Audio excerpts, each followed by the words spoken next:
Segera download Quran Tadabbur, dia meraih tafsir dalam genggaman Anda. Bulan Ramadan adalah bulan Al-Quran.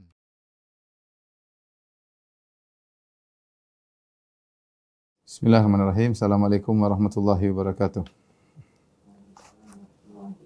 Alhamdulillahi ala ihsani wa syukru lahu ala taufiqihi wa amtinani. Wa asyhadu an la ilaha illallah wahdahu la syarika lahu ta'ziman li sya'nih. Wa asyhadu anna Muhammadan abduhu wa rasuluhu da'ila ridwani. Allahumma salli alaihi wa ala alihi wa ashabihi wa ikhwani. Para jamaah, ikhwan akhwat, Majelis Taklim Qalbun Salim yang dirahmati Allah Subhanahu wa taala. Kita lanjutkan bahasan kita tentang kitab bekal salat. Kita sampai pada hal-hal yang makruh dalam salat, hal-hal yang dimakruhkan dalam salat. Ada beberapa atau hal-hal yang dimakruhkan dalam salat, di antaranya yang pertama menjulurkan kain dalam salat atau yang disebut juga dengan as-sadl ya. Dalam suatu hadis Rasulullah SAW melarang hal tersebut. Abu Hurairah radhiyallahu anhu bersabda, "Anna Rasulullah sallallahu alaihi wasallam naha 'anis sadli fi salat." Sesungguhnya Rasulullah SAW melarang dari perbuatan sadl dalam salat, wa an yughatti ar-rajulu fahu, dan Rasulullah melarang seorang menutup mulutnya. Sadl yaitu menjulurkan kain ya dalam salat. Di sini ada beberapa pengertian apa sebab dilarangnya ya. Namun intinya seorang jangan sampai membiarkan kain atau baju atau sorbannya terjuntai hingga ke tanah ya. Yaitu seorang jangan sampai berlebihan dalam memakai sorban ya. Kemudian jangan juga berlebihan dalam memakai baju ya, sehingga bajunya tidak perlu sampai terjulur ke tanah. Adapun sebabnya, maka ada beberapa pendapat di kalangan para ulama kenapa dilarang ya. Seperti Hanafiyah ya, mereka mengartikan as-sadl yaitu menjulurkan baju atau pakaian tanpa mengenakannya di luar kebiasaannya.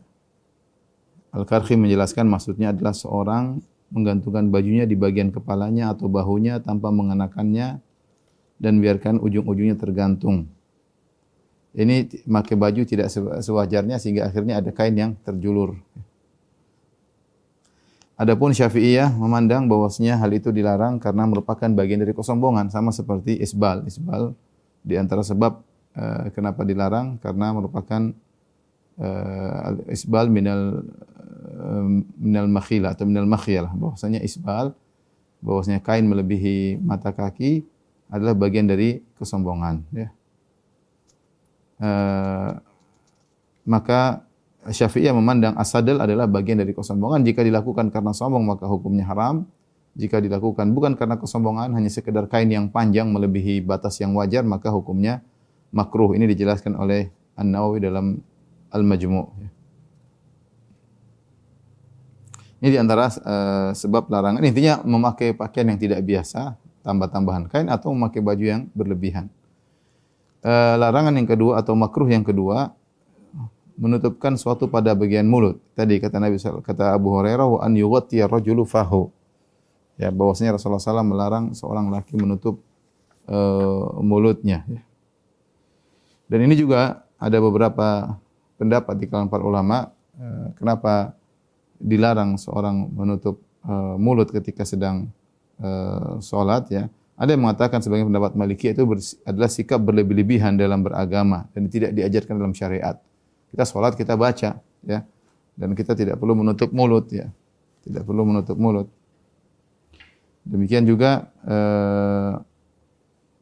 ini berlaku menurut mazhab Syafi'iyah, berlaku bagi laki-laki dan wanita, ya, karena wajah wanita bukanlah aurat dalam sholat, ya, ya, hanya saja mereka mengatakan boleh menurut mazhab Syafi'iyah. Wanita menutup wajahnya, bukan hanya sekedar mulutnya, bahkan wajahnya kalau ada keperluan. Ada keperluan, contohnya misalnya bagi wanita jika ada lelaki asing di sekitarnya dan dia tidak ingin wajahnya terlihat, maka dia boleh sholat dengan menggunakan cadar. Dia boleh sholat menggunakan cadar. Asalnya seorang wanita sholat membuka cadar. Ya, karena kalau sudah pakai cadar bukan cuma mulut yang tertutup, hidung juga tertutup. Dan ini dianggap sebagai sikap berlebih-lebihan dalam ibadah ya. sikap beriman dalam ibadah. Tetapi kalau ada lelaki asing, menurut mazhab Syafi'iyah boleh dibuka cadar tersebut. Demikian juga bagi lelaki, kalau ada keperluan untuk menutup mulut seperti menguap, maka dia boleh tutup mulutnya. Hukum asalnya makruh seorang sholat kemudian sambil menutup mulut enggak boleh. Ya dengan apapun, dengan masker, dengan kain enggak boleh ya. Hukumnya makruh ya. Meskipun tidak sampai derajat haram tapi hukumnya makruh kecuali ada halangan ya. Seperti tadi disebutkan adalah jika dia menguap. Berdasarkan hadis dari Abu Sa'id Al-Khudri, Rasulullah SAW bersabda, "Idza tasa'aba ahadukum falyumsik biyadihi." Jika salah seorang dari kalian menguap, maka dia pegang dengan tangannya, dia tahan dengan tangannya. Fa inna syaitana yadkhul, karena setan bisa masuk. Kalau dia menguap, dia tutup mulutnya dengan tangannya, silakan. Penting dia berusaha untuk menutup ya. Jadi inilah kenapa dilarang sebab dilarang seorang sholat sambil menutup mulutnya. Dan kita tahu di zaman sekarang ya ketika musim pandemi ya banyak ulama berfatwa boleh menutup mulut ya, salat sambil menutup mulut ya, terutama ketika di musim-musim pandemi masih gawat-gawatnya, tingkat kematian masih tinggi, tingkat penularan masih tinggi, maka tidak mengapa seorang salat sambil menutup mulutnya karena ada keperluan ya, karena ada keperluan. Ini kondisi yang dalam kondisi tidak normal ya. Sebagaimana tadi disebutkan oleh ulama Syafi'iyah, dalam kondisi tidak normal maka boleh menutup mulut atau wajah. Contohnya bagi wanita, jika ada laki-laki asing di sekitarnya, dia boleh menutup bukan cuma mulutnya, wajahnya dia boleh tutup. Demikian juga bagi lelaki jika dalam kondisi menguap, maka dia boleh menutup mulutnya. Demikian juga dalam kondisi tidak normal seperti dia sakit ya, atau dia takut dengan penyakit. Kalau dia sakit, maka misalnya dia flu, dia boleh tutup ya sehingga tidak tersebar penyakitnya ya. Atau dia khawatir tertular, maka dia boleh memakai masker sebagaimana yang difatwakan oleh para ulama. Ya mudah-mudahan pandemi semakin hilang dan semakin terangkat sehingga kita bisa sholat dengan normal tanpa harus memakai masker. Baik, di antara hal yang dimakruhkan dalam sholat adalah melakukan gerakan sesuatu yang sia-sia, ya, gerakan yang sia-sia yang selain dari gerakan sholat, ya. Karena banyak gerak dalam sholat tanpa ada keperluan, ini bisa menghilangkan kekhusyuan dan mengurangi pahala sholat. Dan kalau gerakannya sangat banyak sampai seperti sedang tidak sholat, maka jadi batal. Ya, sebagaimana kita pernah bahas pada pertemuan sebelumnya. Kalau gerakan terlalu banyak, sehingga kalau orang lihat dari jauh seakan-akan dia tidak sholat, maka batallah sholat. Tapi kalau gerakan yang orang masih tahu dia masih sholat, tapi gerakan tersebut tidak ada manfaatnya dengan kemaslahatan sholat, maka hal ini mengurangi pahala sholat dan hukumnya makruh. Ya, berdasarkan hadis Ali bin Abdurrahman, beliau berkata, "Ru'ani Abdullah bin Umar wa ana a'bathu bil hasa fi salat." Abdullah bin Umar melihatku sebentar aku main-main dengan kerikil atau sedang sholat. Ya. Falamman sarafa nahani. Ya. Tatkala selesai sholat, maka dia pun menahanku ya. Dia berkata, "Isna kama kana Rasulullah sallallahu alaihi wasallam yasna." Lakukanlah seperti yang dilakukan oleh Nabi sallallahu alaihi wasallam. Faqultu wa kaifa kana Rasulullah sallallahu alaihi wasallam yasna? Bagaimana Rasulullah sallallahu ketika salat? Kana idza jalasa fi sholati wada'a kaffahu al-yumna ala fakhidhihi al-yumna wa qabada asabi'ahu kullahu wa asyara bi isbi'ihi allati talil ibham. Wa wada'a kaffahu al-yusra ala fakhidhihi al-yusra. Maka Ibnu Umar mengatakan, lihatlah Nabi ketika salat, dia tenang. Ketika duduk dalam salat tidak main-main dengan kerikil, tapi Rasulullah SAW meletakkan telapak tangan kanannya di atas paha kanannya dan kemudian meletakkan telapak kirinya di atas paha kirinya. Kemudian Rasulullah SAW menggenggam jari-jarinya semuanya. Kemudian Rasulullah SAW beri isyarat dengan telunjuknya. Jari telunjuknya. Jadi Ibnu Umar menegur dengan baik dengan mengatakan jangan seperti itu, ikutlah cara Nabi sallallahu alaihi wasallam. Bagaimana lembutnya Ibnu Umar ketika menegur orang ini. Kenapa? Karena dia main-main ketika duduk, dia mungkin enggak ada kegiatan, dia megang-megang kerikil ya, megang kerikil. Kemudian di antara hal yang dimakruhkan dalam salat adalah menolehkan pandangan ketika salat, yaitu lihat kanan, lihat kiri ya. yang tidak fokus pada arah depan ya. Berdasarkan hadis Aisyah radhiyallahu taala anha, beliau berkata, "Sa'altun Nabiyya sallallahu alaihi wasallam anil tifati rajuli fi shalat."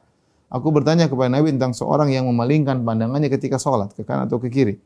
Faqala huwa ikhtilasun, itu adalah pencurian. Pencurian dengan diam-diam. Yakhtalisu syaitan min salati ahadikum. Syaitan mencuri dari salat kalian. Itu syaitan mengambil pahala dari salat kalian. Jadi pahala semakin berkurang, tercuri.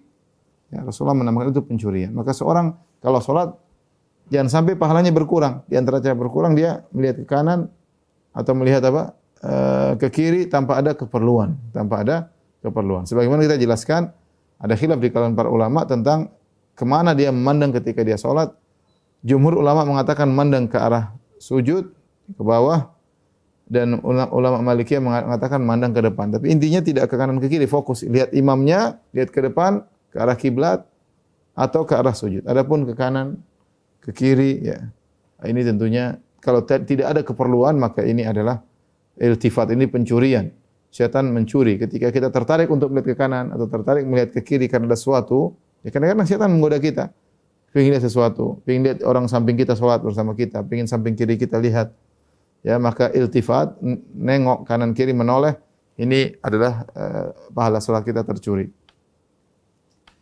Kemudian juga di antara hal yang dimakruhkan dalam salat adalah ketika kita salat menghadap sesuatu yang menarik perhatian.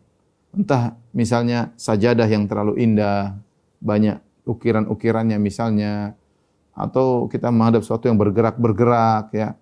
Intinya kita menghadapkan sesuatu yang menarik perhatian, atau kita salat di depan kita ternyata ada kain yang tertiup angin ya, dan ini mengganggu kita dan kita konsentrasinya malah buyar gara-gara melihat hal tersebut, maka ini dimakruhkan. Hadis Aisyah radhiyallahu taala anha, beliau berkata, "Anna Nabi sallallahu alaihi wasallam shalla fi khamisatin laha a'lam." Rasulullah sallallahu alaihi wasallam salat menggunakan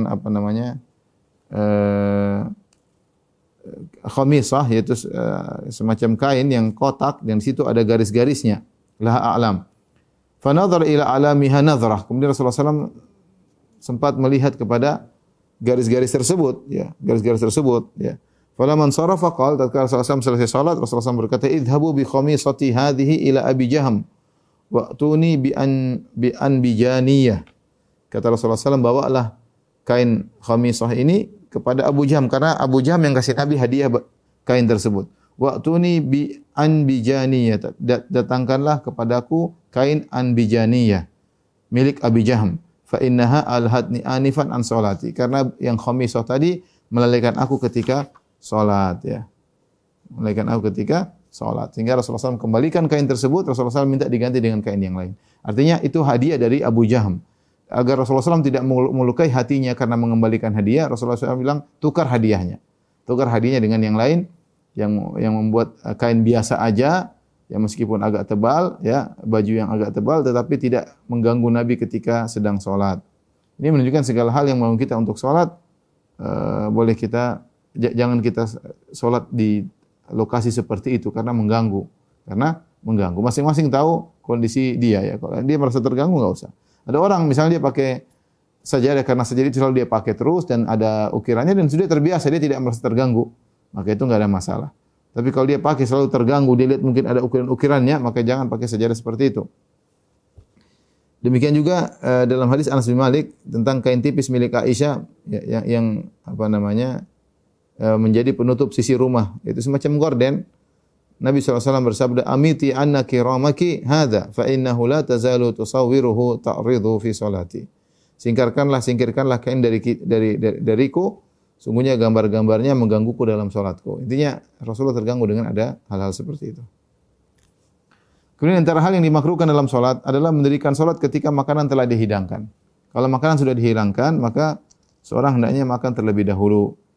Berdasarkan hadis Aisyah radhiyallahu taala anha, beliau berkata, aku mendengar Rasulullah SAW bersabda, la salata li hadrati ta'am, wala huwa yudafi'ul akhbathan.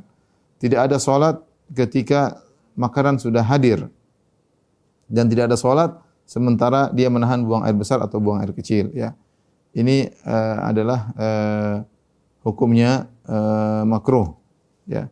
Jadi kalau ada makanan sementara hati kita sudah lapar, makan dulu. Kita sudah lapar, makan dulu, baru kemudian sholat. Jangan kita maksakan sholat sementara pikiran kita ke makanan. Ya. Demikian juga di sini menjelaskan bahwasanya kalau orang mau ingin buang angin atau ingin pipis, ya buang air kecil atau buang air besar, maka jangan dia tahan. Dia bertahan sholat dengan keringat dingin atau dengan secepat-cepatnya, jangan. Dia buang hajat dulu. Buang hajat dulu, baru kemudian dia wudu kembali, kemudian lanjutkan sholatnya. Karena inti sholat adalah wa aqimis sholata li dzikri. Dirikanlah sholat untuk mengingatku, kata Allah Subhanahu wa taala. Sementara kalau orang kelaparan kemudian makanan sudah hadir, dia ke masjid, maka dia akan terganggu dengan bayangan-bayangan tentang makanan tersebut, ya, terganggu. Kita manusia susah mengatur hati kita. Kalau udah lapar, Allahu Akbar sholat, kapan segera pulang? Terbayang-bayang tadi kelezatan makanan tersebut, ya. Makanya kata Ibnu Umar, "Idza wudi'a asya'u ahadikum wa uqimatis shalah fabda'u bil asya'." Kalau sudah dihidangkan makan malam sementara sudah iqamat salat maghrib, salat isya, fabda'u bil asya', maka makan malam dulu. Wala ya'jal hatta yafrugha minhu. Ya, kata Rasulullah SAW dalam hadis Ibnu Umar, ya. Rasulullah SAW bersabda, "Idza wudi'a asya'u ahadikum," jika makanan sudah diletakkan makan malam, ya, dan sudah iqamat salat, fabda'u bil asya', maka mulai makan malam terlebih dahulu. Wala ya'jal hatta yafrugha minhu, dan jangan terburu-buru sampai dia selesai makan baru dia kemudian salat. Demikian juga dalam hadis Ibnu Umar, "Yudha'u lahu at-ta'am wa tuqamus salat fala ya'tihi hatta yafrugh fa innahu la yasma'u qira'atul Qur'an." Ya, bahwasanya Ibnu Umar pernah letakkan makanan di sisi Ibnu Umar sementara sudah ditegakkan salat. Maka Ibnu Umar tidak pergi salat sampai dia makan. Wa innahu la yasma'u qira'atul imam. Sementara dia makan, dia mendengar bacaan imam. Imam sudah baca, dia semakan santai. Yang penting dia sampai selesai. Karena sunnahnya demikian.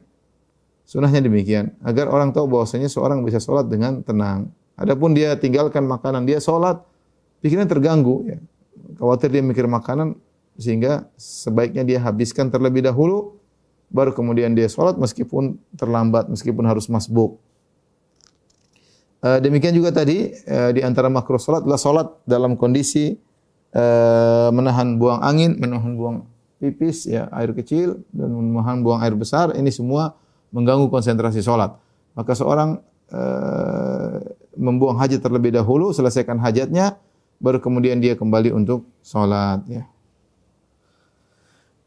Kemudian di antara hal yang dimakruhkan dalam salat adalah membaca Al-Qur'an ketika rukuk maupun sujud. Baca Al-Qur'an ketika rukuk maupun sujud, ya.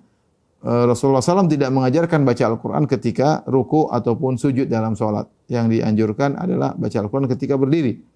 Berdasarkan hadis Ali bin Abi Thalib, beliau berkata, "Nahani Rasulullah sallallahu alaihi wasallam an qiraatil Qur'an wa ana raqi'un aw sajid." Sungguhnya Rasulullah SAW melarangku untuk baca Al-Qur'an ketika aku ruku atau aku sujud. Hadis riwayat Muslim. Demikian hadis riwayat Ibnu Abbas bahwasanya Rasulullah SAW bersabda, "Ala wa inni nuhitu an aqra'al Qur'an raqi'an aw sajidan." Kata Nabi, sungguhnya ketahuilah, aku ini dilarang. Bukan cuma Nabi melarang, Nabi juga dilarang untuk membaca Al-Qur'an dalam kondisi rukuk maupun sujud. Fa amma ar-ruku'u fa'azzimu fihi ar-Rabb azza wa jalla. Adapun ketika rukuk maka agungkanlah Allah Subhanahu wa taala. Wa amma sujudu fajtahidu fid du'a. Adapun ketika sujud maka sungguh-sungguh dalam berdoa. Fa qaminun ayyustajaba lakum. Maka itu lebih mudah untuk dikabulkan doa kalian, ya. Ini dalil bahwasanya tidak boleh seorang baca Al-Qur'an ketika rukuk maupun sujud. Yang sering ditanyakan, Ustaz, bagaimana kalau kita berdoa dalam sujud dengan doa cuplikan Al-Qur'an seperti Rabbana atina fid dunya hasanah wa fil akhirati hasanah wa qina adzabannar. Ya, ini kan cuplikan dari Al-Qur'an. Misalnya Rabbana zalamna anfusana wa illam taghfir lana wa minal khasirin. Contohnya seperti Rabbi habli minas salihin, Rabbi ja'alni muqimas. Ini semua cuplikan dari Al-Qur'an, tapi kita baca ketika sujud, maka yang benar tidak jadi masalah karena itu cuplikan doa dan kita tidak sedang berniat untuk bertilawah. Kecuali kita ketika sujud kita mengatakan a'udzubillahi minasyaitonir rajim, Rabbana hab lana min azwajina wa dzurriyyatina qurrata a'yun waj'alna muttaqina imama. Itu berarti kita niatkan untuk tilawah. Itu tidak boleh. Tapi kalau kita dalam sujud kita baca doa-doa yang merupakan cuplikan Al-Qur'an, insyaallah tidak jadi masalah. Rabbana la tuzigh qulubana ba'da idh hadaitana, ya. hab lana min ladunka rahmah innaka antal wahhab dan seterusnya. Banyak cuplikan-cuplikan doa yang berasal dari Al-Qur'an dan niat kita ketika membaca sujud bukan untuk baca Quran tapi untuk cuplikan doa. Kemudian di antara hal dimakruhkan adalah tidak khusyuk ketika salat. Tidak khusyuk. Ini berkaitan dengan pikiran. Badan kita mungkin khusyuk, kita tenang mengikuti imam, gerakannya persis tidak gerak sana, tidak gerak sini.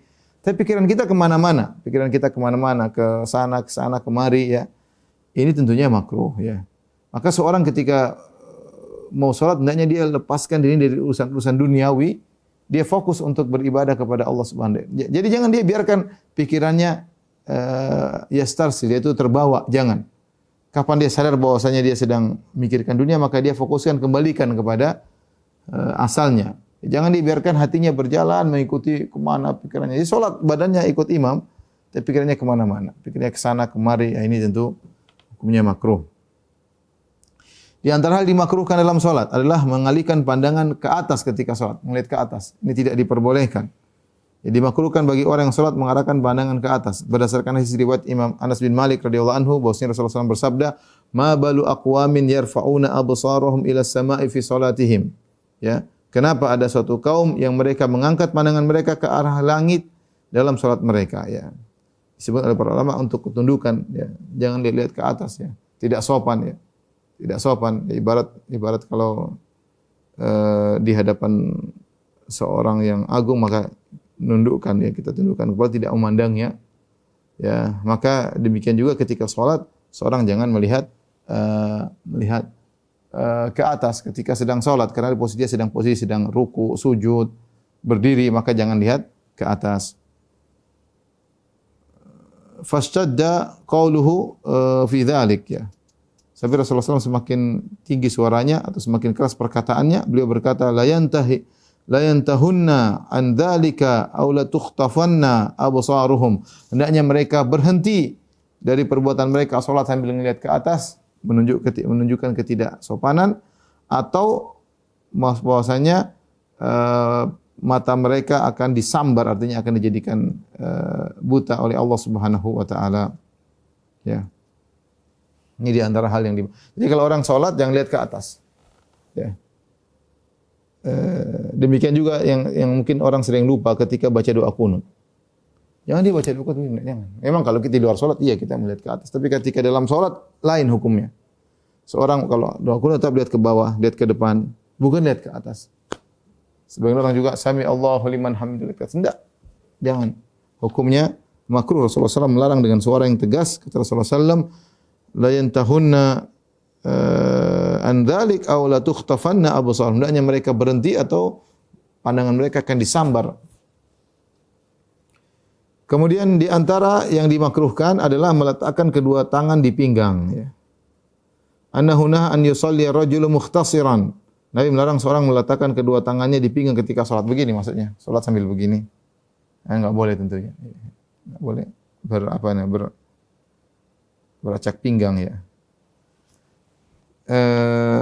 Ini menyelisih sunnah. Harusnya sunnahnya begini. Seorang ketika salat bukan begini. Yang berikutnya di antara yang dimakruhkan dalam salat menjalin jari jemari ketika salat. Ketika salat jangan kita salat sambil begini ya, enggak boleh. Enggak boleh. Ini menjalin jari jemari. Berdasarkan hadis Abu Hurairah bahwasanya Rasulullah SAW bersabda, "Man tawadda'a thumma kharaja yuridu as-salata fa huwa fi salatin hatta yarji' ila baitihi fala taqulu hakadha." Ya'ni yushabbiku baina asabihi. Barang siapa yang berwudu kemudian dia berjalan menuju salat, maka sungguhnya dalam kondisi salat. Jika dia berwudu berjalan menuju salat, sungguhnya dalam kondisi salat sampai dia pulang ke rumahnya. Maka janganlah dia lakukan begini, kata Nabi. Kita saja dari rumah ke masjid enggak boleh sambil jalan begini. Kenapa? Karena Nabi fa huwa fi salat. Seorang berjalan dari rumah menuju masjid sendiri dalam kondisi salat. Makanya para ulama menulis tentang adabul masyi ila salat, tentang adab berjalan menuju salat. Kenapa? Karena ketika berjalan dengan menuju salat ini suatu kondisi yang spesial. Allah menganggap seorang sedang salat ketika berjalan dari rumah menuju masjid. Dia belum sampai masjid dia sudah dianggap dalam kondisi salat. Sehingga ada adab-adab tertentu harus diperhatikan. Di antaranya tidak boleh dia melakukan demikian. Karena dia dianggap sedang salat. Sampai dia kembali ke rumah atau sampai dia selesai salat. ketika Ibnu Umar ditanya tentang hal ini, beliau berkata, tilka salatul maghdubi alaihim. Itu adalah salatnya orang Yahudi. Di antara cara salat mereka dengan seperti ini. Dan Rasulullah tidak ingin kita menyamai mereka. Jika seorang menjalin jari jemarinya seperti ini, ketika sedang menuju ke masjid sudah dilarang, apalagi kalau sudah sedang sholat tentu lebih dilarang lagi. Dari sini kita bisa bagi bahwasanya kondisi menyela jari, menyalin jari. Kondisi pertama adalah ketika seorang keluar dari rumah menuju masjid. Makin tadi hukumnya makruh, dia sambil menuju masjid sambil tangannya begini. Ini hukumnya makruh, tidak boleh. Kemudian ketika sedang sholat, yang kedua ketika sedang sholat, lebih makruh lagi. Dan ini lebih utama untuk makruh. Sedang sholat kemudian duduk begini, berdiri sambil begini, ya, atau lagi gini, terus begini, iseng-iseng, ya ini tentu lebih makruh lagi. Kondisi ketiga yang dibolehkan adalah menjalin jari jemari setelah sholat. Kalau sholat sudah selesai, seorang Assalamualaikum warahmatullahi, Assalamualaikum warahmatullahi, kemudian dia begini, tidak jadi masalah. Tidak jadi masalah, karena sholat sudah selesai. Karena ilahnya jelas, kata Nabi SAW, fahuwa fi sholat. Dia sedang sholat. Maka sedang sholat tidak boleh seperti ini. Ketika sholat sudah selesai, seorang sudah mengucap Assalamualaikum warahmatullahi, Assalamualaikum warahmatullahi, maka tidak mengapa dia menjalin jari jemarinya. Ini pernah dilakukan oleh Nabi SAW. Nabi pernah menjalin jari jemari ketika sudah sholat. Abu Hurairah radhiyallahu ta'ala anhu dalam hadis yang dikenal hadis Dzul Yadain, Abu Hurairah berkata, "Shalla bina Rasulullah sallallahu alaihi wasallam ihda salatail asyi." Rasulullah SAW pernah salat salah satu salat zuhur atau asar, fa shalla bina rakaatain. Rasulullah SAW lupa sehingga Rasulullah SAW salat 2 rakaat. Tsumma sallama, kemudian Rasulullah SAW mengucapkan salam. Fa qama ila khashabatin ma'rudatin fil masjid. Kemudian Rasulullah SAW pergi ke sebuah kayu yang tergeletak di tengah masjid. Fattaka 'alaiha ka'annahu ghadban. Maka Rasulullah SAW bersandar kepada kayu tersebut seakan sedang marah. Wa wada'a yadahu al-yumna 'ala al-yusra. Kemudian Rasulullah SAW meletakkan tangan kanan di tangan kirinya. Wa syabbaka baina asabi. Rasulullah SAW menjalin jari-jarinya. Ini tapi Rasulullah SAW lakukan setelah salat. Rasulullah SAW kerjakan setelah salat, beliau sempat menjalin-jalin jarinya. Tapi ini tidak jadi masalah karena Nabi lakukan setelah salat. Yang dilarang adalah dari rumah menuju masjid atau ketika dalam salat. Di antara hal yang makruhkan adalah meludah ke arah kiblat atau ke arah kanan ketika salat. Ke arah kanan ketika salat.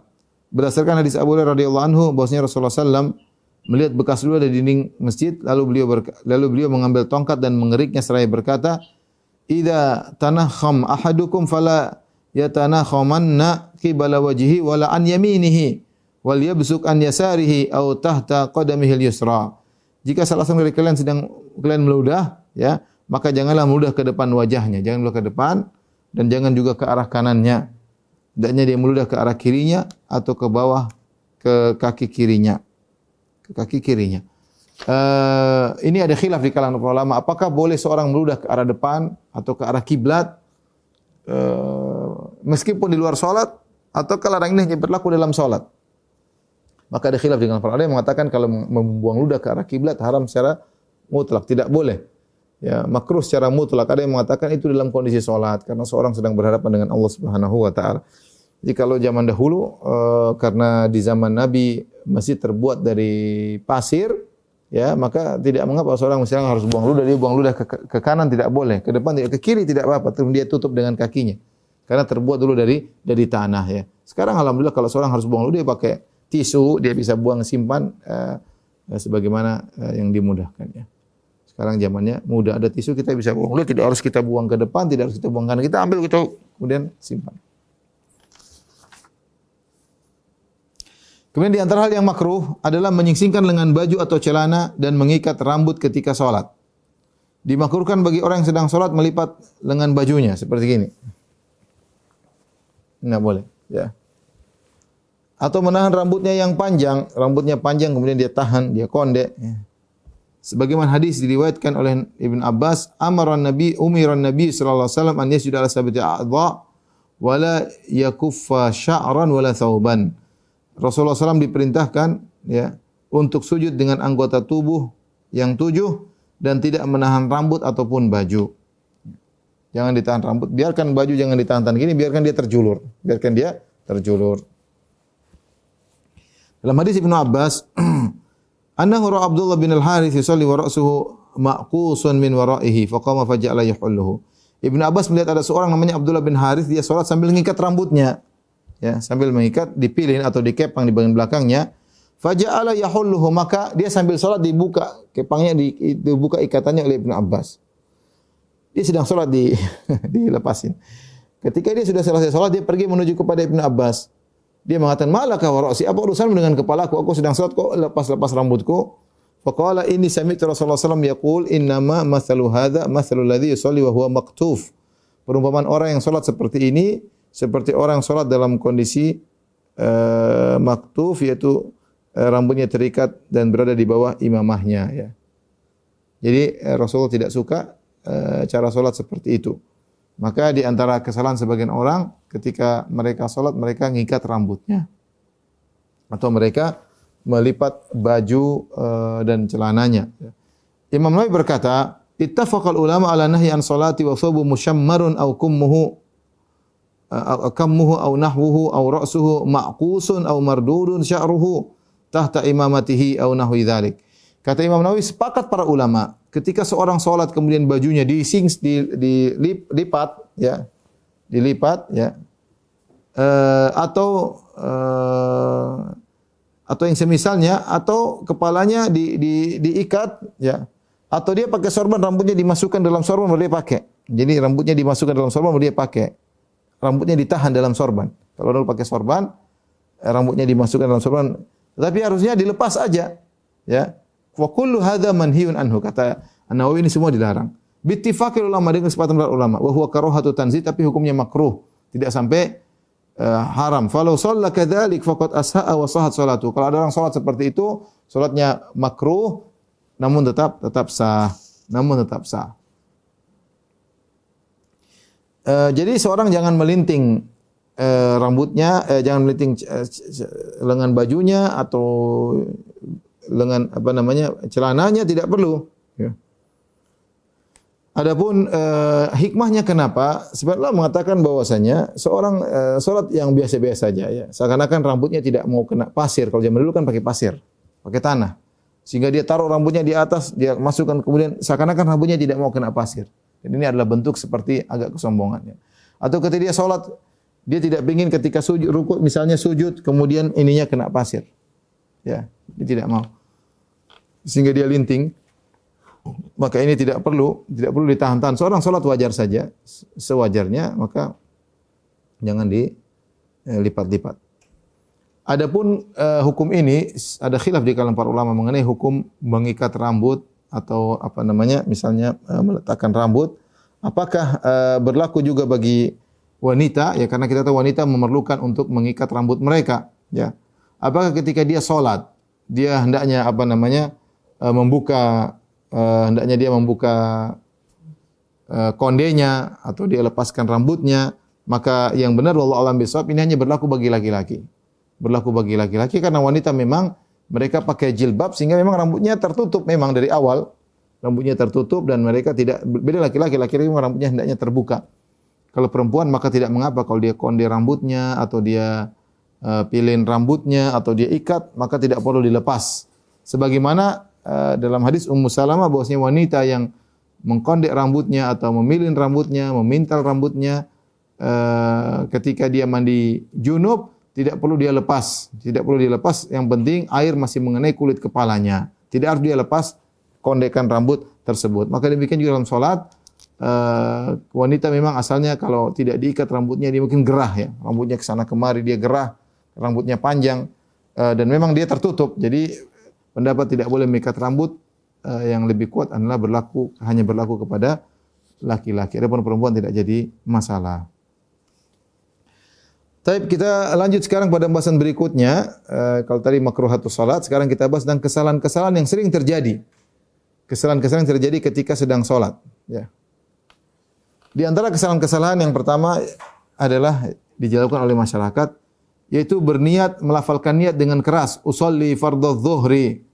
Kalaupun kita memilih pendapat ulama Syafi'iyah mutaakhirin yang mengatakan dianjurkan untuk melafalkan niat, kita telah rajihkan, telah kita pilih pendapat yang kuat bahwasanya hal tersebut tidak disyariatkan karena ribuan sahabat tidak seorang pun ada yang melafalkan niat, dan Nabi melakukan ribuan ibadah, tidak sekalipun Nabi pernah mengatakan usolli nawaitu, tidak pernah.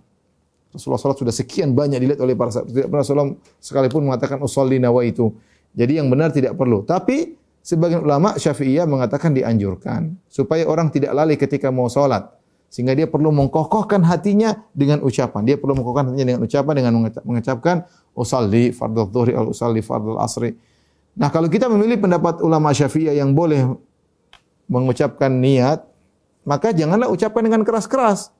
Jangan usolli fardhu, karena tujuannya bukan, ingat, tujuan ulama Syafi'iyah ketika menganjurkan untuk melafalkan niat bukan untuk memberitahukan tangga kanan atau tangga kiri, tapi agar kita kokoh niat kita dalam hati. Maka ketika untuk kokoh tidak perlu kita keras-keras. Kita ucapkan dengan lirih, yang penting niat kita sudah kokoh, itu sudah cukup. Karena sebagian orang benar-benar keras, sholli fardhu dhuhri, benar-benar keras. Enggak perlu, enggak perlu.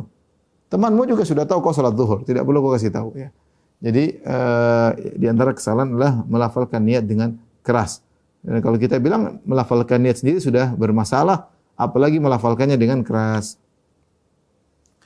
Kemudian di antara hal yang merupakan kesalahan banyak terjadi adalah tidak menggerakkan lidah ketika membaca Al-Quran, takbir dan zikir-zikir salat. Ya, semuanya dibaca dalam hati. Ini kesalahan. Ya, yang benar bahwasanya zikir-zikir dalam salat dilafalkan. Allahu Akbar dilafalkan. Bahkan ulama mengatakan kalau seorang mampu untuk berbicara dan dia hanya diam aja, takbiratul ihram, salatnya tidak sah. Salatnya tidak sah. Dia harus melafalkan. La yasih illa bin nutq. Kata Imam Syafi'i tidak sah salat kecuali dengan ucapan Allahu Akbar, dengan ucapan Allahu Akbar. Maka ingat seorang ketika membaca doa ruku, doa sujud, duduk di antara dua sujud, baca Al-Fatihah, semuanya dengan melafalkan lisan, menggerakkan lisan.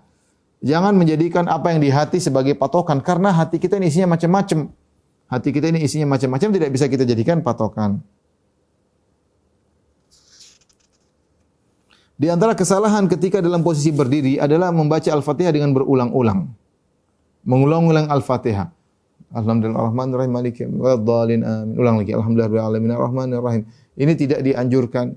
Bahkan sebagian ulama mengatakan dengan tegas, siapa yang sengaja mengulangi Al-Fatihah 2 kali, 3 kali, maka telah batal salatnya karena dia mengulangi rukun, sama seperti dia rukuk 2 kali ya dalam satu rakaat. Ini pendapat sebagian ulama.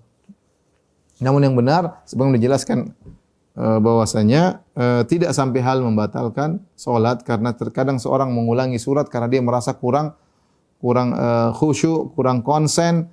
Tapi janganlah menjadi suatu kebiasaan. Janganlah menjadi suatu kebiasaan. Seorang kalau mungkin dia pas baca dia lupa, dia boleh ulang. Tapi dia sudah baca waladhdallin amin, dia ulang lagi alhamdulillah. Ini tidak dianjurkan, bahkan makruh. Bahkan tadi sebagian ulama mengatakan batal salat karena dia mengulangi rukun 2 kali dalam satu rakaat ya. Karena kita tahu baca Al-Fatihah rukun salat. Namun yang benar bahwasanya tidak sampai membatalkan, hanya saja makruh. Dan seorang bisa saja dia mengulangi Al-Fatihah karena tadi dia setengah Al-Fatihahnya dia pikiran melayang-layang sehingga dia ingin ulangi dengan konsen. Tapi intinya seorang tidak mengulangi kecuali dalam kondisi memang dibutuhkan. Kemudian di antara hal yang dimakruhkan atau kesalahan dalam salat adalah memejamkan mata ketika salat. Memejamkan mata ketika salat begini. Enggak, seorang salat dengan mata yang terbuka kecuali dalam kondisi tertentu. Ya. Karena kenapa? Karena Nabi SAW salat dengan mata terbuka. Para sahabat salat dalam mata terbuka. Maka para sahabat melihat bagaimana Nabi salat. Para sahabat melihat bagaimana gerakan Nabi SAW. Para sahabat melihat. Maka asalnya mereka salat dengan mata terbuka. Maka seorang jangan salat dengan sambil menutup mata. Kecuali kata para ulama kalau ada kondisi darurat, ya. Kecuali ada kondisi darurat, silakan dia salat dengan menutup mata. Misalnya dia lagi salat atau anak kecil lihat depan dia terganggu banget, ya. Maka dia boleh menutup matanya sebagaimana penjelasan Ibnu Qayyim rahimahullahu taala dalam kitabnya Zadul Ma'ad.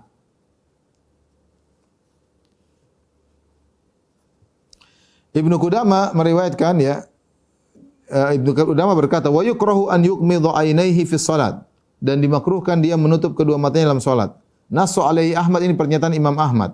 Wa qala huwa fi'lul yahud, kata Imam Ahmad ini perbuatan orang-orang Yahudi. Wa kadzalika qala Sufyan, ini perkataan Sufyan juga Ats-Tsauri, dan diriwayatkan dari Mujahid, Tsauri, Al-Auza'i, perkataan Sufyan ibnu Uyainah ya. Wa ruwiya 'anil Hasan jawazuhu min ghairi karaha. Adapun Hasan mandang bahwasanya itu boleh tanpa makruh, boleh tanpa makruh.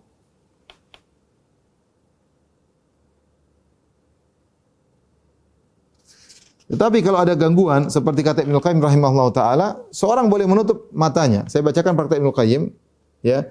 In kana taftihal ain la yukhillu bil khusyu' fa huwa afdal. Jika membuka mata tidak mengganggu kekhusyuan, maka itu lebih afdal. Wa in kana yahulu bainahu wa bainal khusyu', kalau ternyata membuka mata menghalangi kekhusyuan karena ada sesuatu yang ganggu di hadapan mata, lima fi qiblatihi minaz zakhrafah, karena di depannya di arah kiblatnya ada hiasan-hiasan, kemudian ada tazwik, ada lorong-lorong misalnya, ya. Hal yang lain mengganggu hati, au ghairi mimma yushawwishu alaihi qalbahu, yang mengganggu kekhusyuan hatinya, fa hunalika la yukrahu taghmid qat'an, maka dalam kondisi demikian tidak mengapa dia menutup matanya. Ya. Wal qaul bistihbabi fi hadzal hal aqrabu ila usul syar' wa maqasid min qaul bil karahah. Bahkan kalau dalam kondisi kita terganggu, kita nutup mata itu lebih dianjurkan. Karena tujuan kita adalah khusyuk. Ketika kita buka mata ternyata gangguan anak-anak sini, ada hewan dari luar sana, ada pemandangan, ada lorong-lorong, orang lewat banyak, kita tutup mata itu lebih khusyuk, maka lebih afdal. Tapi hukum asalnya jangan tutup mata, karena itu sebagaimana kata Imam Ahmad, perbuatan orang-orang Yahudi. Kemudian di antara kesalahan yang berkaitan dengan salat yang dilakukan oleh banyak masyarakat adalah ketika bangkit dari ruku sambil mengangkat kedua tangan, tapi dalam posisi seperti seorang berdoa. Harusnya kan kita ketika ruku kita bangkit, Sami Allahu liman hamidah, atau kita bilang Rabbana walakal hamd. Tapi sebagian orang Rabbana walakal hamd begitu, ya. Ini salah, ya. Banyak orang gitu ngangkat tangan, padahal kita bukan sedang berdoa, ya. Maka tapi kalau kunut ya baru kita begini, ya. Ya. Kemudian di antara kesalahan ketika seorang i'tidal, dia ketika mau kunut, entah dalam salat witir misalnya, atau kunut nazilah, atau sebagaimana pendapat ulama Syafi'iyah, kunut subuh, maka dia tidak baca Rabbana lakal hamdu. Dia sami Allahu liman hamidah, Allahumma hdina fiman hadaitu, afina fiman afait. Salah. Kunut subuh sunnah, tapi baca doa setelah i'tidal hukumnya wajib. Rabbana walakal hamdu itu hukumnya wajib. Maka seorang ketika ingin kunut, dia baca dulu Sami Allah liman hamidah, Rabbana walakal hamdu, baru kemudian dia kunut atau ikut kunutnya imam. Jangan langsung dia kunut sementara dia belum baca doa i'tidal. Sebagian orang ketika salat dia mengatakan Rabbana walakal hamdu walaka syukru, dia tambah walaka syukru, juga keliru. Di antara kesalahan dalam berdiri ketika kunut juga sebagian ulama mengingatkan tidak boleh seorang kunut terlalu lama. Ada orang kunut sampai 20 menit sampai setengah jam. Kasihan jamaah. Salatnya sih enggak sampai 15 menit, enggak sampai 20 menit. Kemudian dia kunutnya 20 menit, ini memberatkan. Ya, ada berdoa, amin, amin, sudah amin, terus amin, terus amin, sampai kemana lagi tangannya. Saking apa? Saking capeknya, karena imamnya kelamaan. Ya. Udah nangis sampai nguap, sampai semua, imamnya belum selesai juga. Apalagi seorang tidak tahu bahasa Arab, enggak tahu imam baca apa, ya. Maka imam kunut yang wajar-wajar 5 menit, oke. Ya, 5 menit sudah cukup lama juga, lebih dikit enggak apa-apa. Tapi kalau sampai muas-muasin doa kebanyakan sampai 15 menit, 20 menit, maka ini tidak dianjurkan.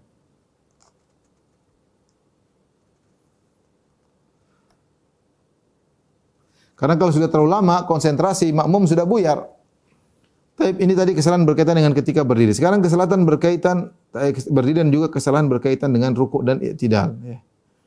Di antaranya kesalahan ketika sujud. Ketika sujud, di antara kesalahan mengangkat kedua tangan ketika sujud atau bangkit dari sujud. Jadi mau sujud Allahu Akbar, enggak usah angkat tangan, kita cukup takbir Allahu Akbar baru sujud. Demikian juga ketika bangkit dari sujud ke rakaat kedua, tidak perlu kita angkat tangan. Allahu Akbar, tidak perlu. Jadi kaidahnya semua yang sebelum sujud atau setelah sujud hanya takbir doang, tidak pakai angkat kedua tangan. Sebagian orang ketika sujud dia terkadang harus dia sambil mengangkat rambutnya. Ini sebagian orang saya lihat ini tidak ada dalilnya. Tidak harus orang dia sujud rambut itu jidat enggak ada masalah, ya. Enggak ada masalah. Ya, enggak ada masalah. Jangan kita kadang pakai songkok aja tidak jadi masalah, pakai sorban tidak jadi masalah. Ya. Sebagian orang saya lihat dia salat Allahu Akbar mau sujud diangkat gini. Baru dia begini. Ini merepotkan seorang, tidak perlu demikian. Tidak perlu demikian ketika dia sujud, Tidak perlu dia mengangkat rambutnya dari jidatnya, dari dahinya. Apalagi orang Syiah ketika salat harus pakai batu Karbala, ya, ini lebih parah lagi.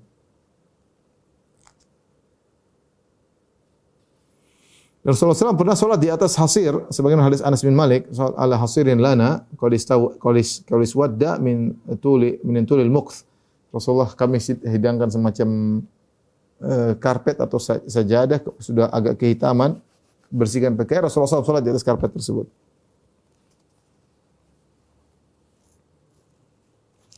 Kemudian di antara kesalahan dalam sujud, ya, ketika orang sakit salat dalam kondisi duduk, ketika dia sujud dia kasih isyarat sudah cukup begini, kasih isyarat. Ya, tidak perlu kemudian dia ngambil sesuatu, diambil saja dia boleh tempel di jidatnya begini. Tidak perlu. Ya, saya pernah lihat orang salat seperti itu. Dia pas sujud, diambil batu taruh sini, kemudian taruh lagi. Kayaknya orang Syiah salat seperti itu. Tidak perlu. Orang ketika dalam kondisi sakit maka dia cuma menundukkan aja pandangnya, menundukkan tubuhnya sedikit. Demikian juga di antara kesalahan ketika sujud sahwi membaca doa subhana man la yanam wa la yashu, maha suci zat yang tidak tidur dan tidak lupa. Ini tidak ada dalilnya sama sekali. Maka sujud sahwi kita cukup baca dengan doa-doa sujud. Subhana rabbiyal a'la boleh, wa bihamdihi, atau doa-doa sujud yang lain.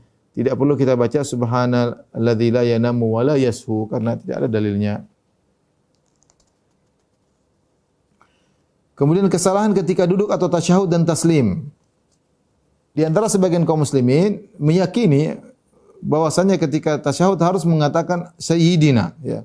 Sayyidina, ya. Ya, sebagian berlebih-lebihan. Ada yang mengatakan dianjurkan, ya. Sebagian merasa berlebih-lebihan harus pakai sayyidina. Allahumma shalli ala sayyidina Muhammad. Mengenai tambahan dalam tasyahud Allahumma shalli ala sayyidina Muhammad, ada tambahan sayyidina, maka diperselisihkan oleh para ulama, bahkan diperselisihkan oleh para ulama Syafi'iyah sendiri. Diperselisihkan oleh para ulama Syafi'iyah sendiri, ya.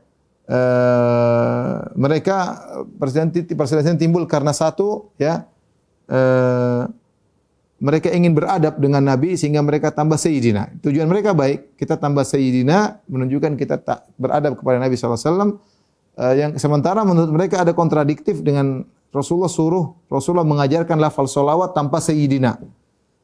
Sehingga ini jadi bagaimana nih? Rasulullah mana yang harus didahulukan? Ada yang mengatakan kita mendahulukan adab sehingga meskipun Rasulullah mengajarkan tanpa sayyidina, ini menunjukkan Rasulullah tawadhu, kita tambah sayyidina. Sebenarnya mengatakan tidak.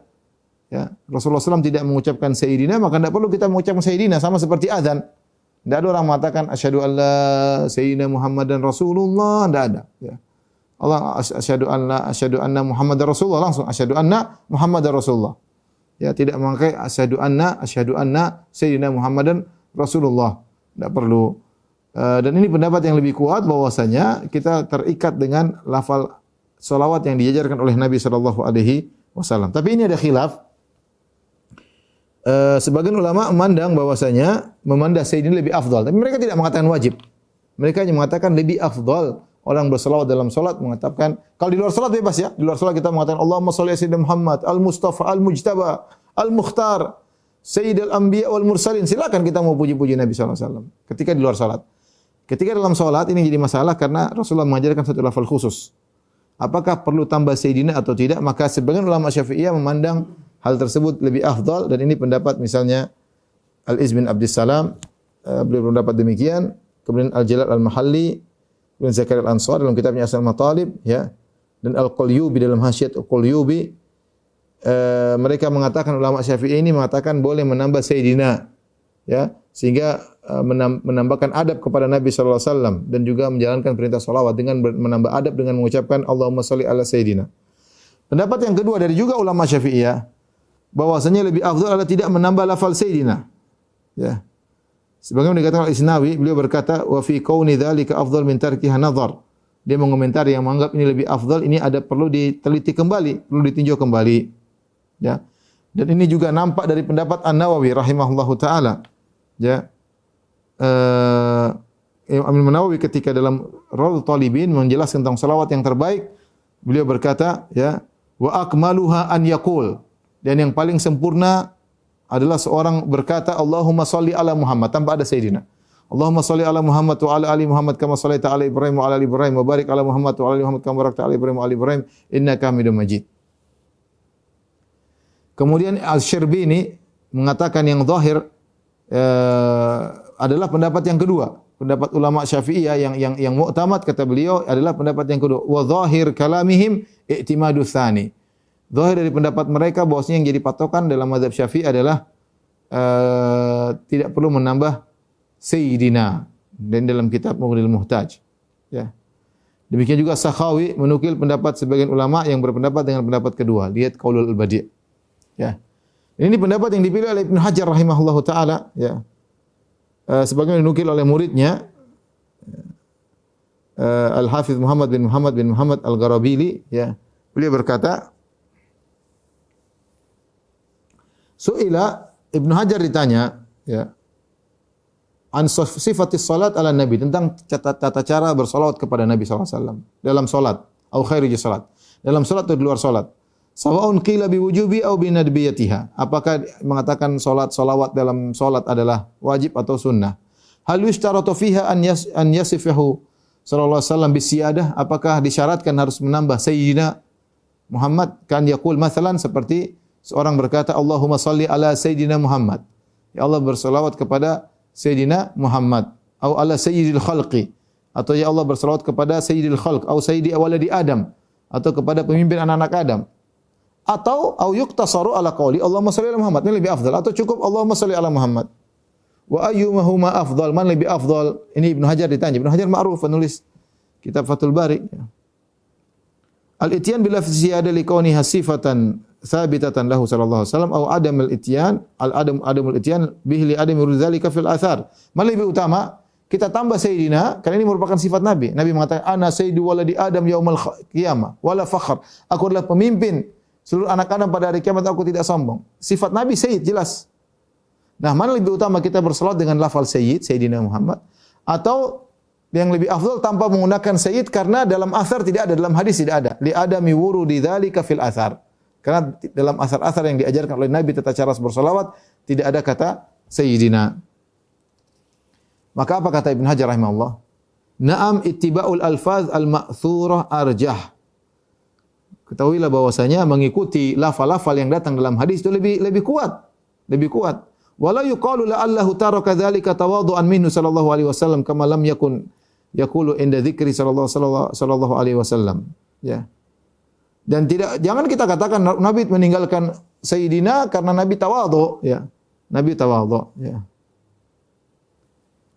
Karena kalau memang demikian, kalau Nabi ketika mencontohkan tentang salawat Ibrahimiyah tanpa menggunakan, Nabi hanya mengatakan Allahumma shalli ala Muhammad. Kata orang, itu Nabi tawadhu doang. Nabi tawadhu. Nabi tidak ingin tambahkan Allahumma. Kita sebagai umatnya kita tambah Allahumma shalli ala sayyidina Muhammad karena kita wajib untuk berada kepada Nabi. Kata Ibnu Hajar, jangan mengatakan demikian. Kenapa? Karena kalau memang menambah sayyidina dalam lafal tersebut menunjukkan adab, ya, laja'an sahaba wa tabi'in. Tsumma tabi'in, maka sahabat akan bersalawat dengan cara demikian dan juga dari para tabi'in. Walam naqif fi syai'in min al-athar an ahadin min as-sahabah wala tabi'in. Namun kami tidak mendapati tabi'in seorang pun atau sahabat seorang pun ketika bersalawat mengucapkan Allahumma shalli ala sayyidina Muhammad. Tidak ada. Ma'a kathrati ma warada anhum min dzalik. Padahal betapa banyak mereka bersalawat kepada Nabi sallallahu alaihi wasallam, tetapi mereka tidak menambah dengan sayyidina. Ya. Ma'a kathrati wa hadzal Imam Syafi'i. Lihat Imam Syafi'i. Imam Syafi'i tidak menambah sayyidina. Ini pendalilan Ibnu Hajar luar biasa. Dia mengatakan, wa hadzal Imam Syafi'i a'la Allahu darajatahu. Lihatlah Imam Syafi'i, semoga Allah meninggikan derajatnya. Wa huwa min aktsarin nasi ta'ziman lin Nabi sallallahu alaihi wasallam. Dia orang paling mengagungkan Nabi sallallahu alaihi wasallam. Qala fi khutbati kitabi alladhi huwa umdatu ahli madhhabi. Dia berkata di kitabnya yang merupakan mungkin kitab Al-Um atau kitab Risalah yang merupakan patokan dari atau landasan dari ulama mazhab Syafi'i. Beliau mengucapkan di kitabnya Allahumma shalli ala Muhammad. Beliau tidak mengatakan Allahumma shalli ala sayyidina Muhammad. Ya. Jadi ini menunjukkan bahwasanya Al-Imam Syafi'i juga mengatakan salawat tidak pakai sayyidina Muhammad. Dan seterusnya.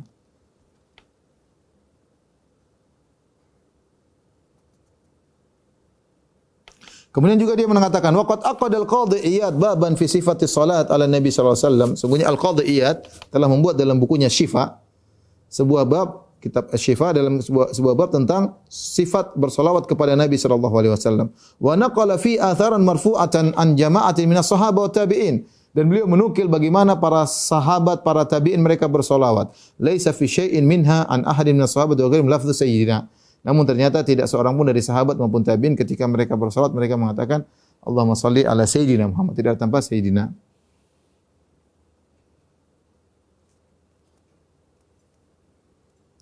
Wal mas'alah masyhurah. Kemudian beliau berkata lagi, dan perkara ini perkara yang masyhur dalam kitab-kitab fikih. Wal gharadu minha anna kulla man dzakara hadhil mas'alah minal fuqaha qatibatan lam yaqa fi kalami ahadin minhum sayyidina. Dan yang jadi perhatian kita yaitu bahwasanya tidak seorang pun di antara para fuqaha mengucapkan sayyidina.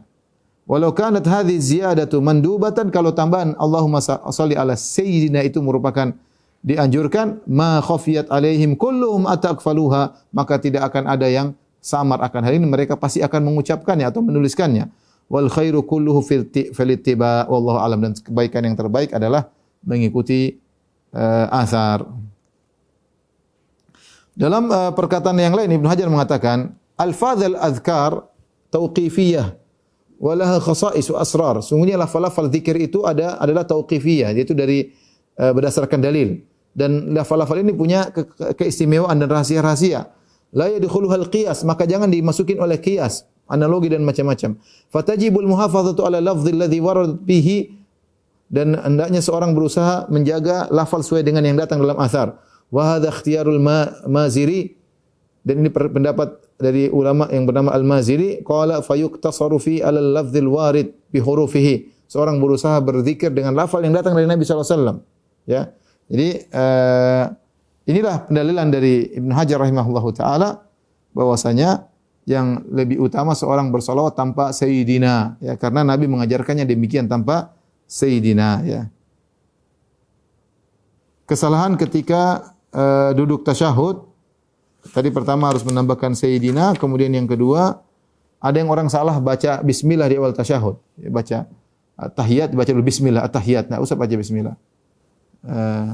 Kemudian di antara kesalahan orang ketika salam, assalamualaikum warahmatullahi, assalamualaikum warahmatullahi, juga kesalahan, ya. Banyak orang seperti itu. Saya pernah lihat lebih aneh lagi ini. Assalamualaikum warahmatullahi, assalamualaikum warahmatullahi. Tanya kenapa, Pak? Maksudnya ini bukalah surga, tutuplah neraka, begitu. Ini dari mana dia bikin sendiri? Nah. Ini di antara, demikian juga ada yang ketika salah mengucapkan as'alukal fauzal bil jannah, ya Allah, aku mohon mendapatkan surga, atau as'alukan najat minan nar, aku mohon berlindung dari neraka. Ini semua tambahan yang tidak dicontohkan oleh Nabi sallallahu alaihi wasallam, dan Nabi sallallahu alaihi wasallam mengatakan khairul huda huda Muhammadin sallallahu alaihi wasallam, sebaik-baik petunjuk-petunjuk Nabi sallallahu alaihi wasallam, salat yang terbaik salatnya Nabi sallallahu alaihi wasallam. Tapi demikian saja ikhwan dan akhwat yang dirahmati Allah Subhanahu wa taala, majelis taklim Qalbun Salim yang dirahmati Allah Subhanahu wa taala, kajian kita insyaallah kita lanjutkan pada pembahasan berikutnya 2 pekan lagi insyaallah taala. Kurang lebihnya saya mohon maaf. Wabillahi taufiq wal hidayah. Assalamualaikum warahmatullahi wabarakatuh.